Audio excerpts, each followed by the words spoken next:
শহুরে আজীবিকা মিশনের সার্বিক সহায়তায় আজ স্বাবলম্বী ধলাই জেলা সদর আমবাসা এলাকার গৃহবধূ অনিমা দেবনাথ বিভিন্ন ধরনের প্যাকেট জাতীয় খাদ্য তৈরি করে দেখছে লাভের মুখ।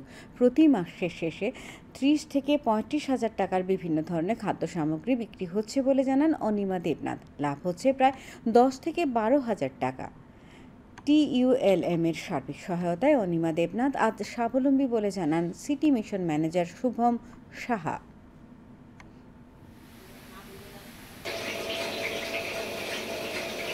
আমি একটা লোন নিয়েছিলাম ব্যাংকের থেকে। লোন নিয়ে এসে এই টুকটাক ব্যবসা শুরু করছি।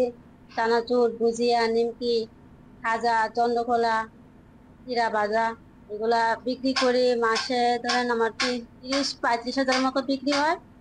আর এদিক থেকে আমি 10-12 হাজার টাকা লাভ করি, আমার সংসার এদিক দিয়ে চলে যায়।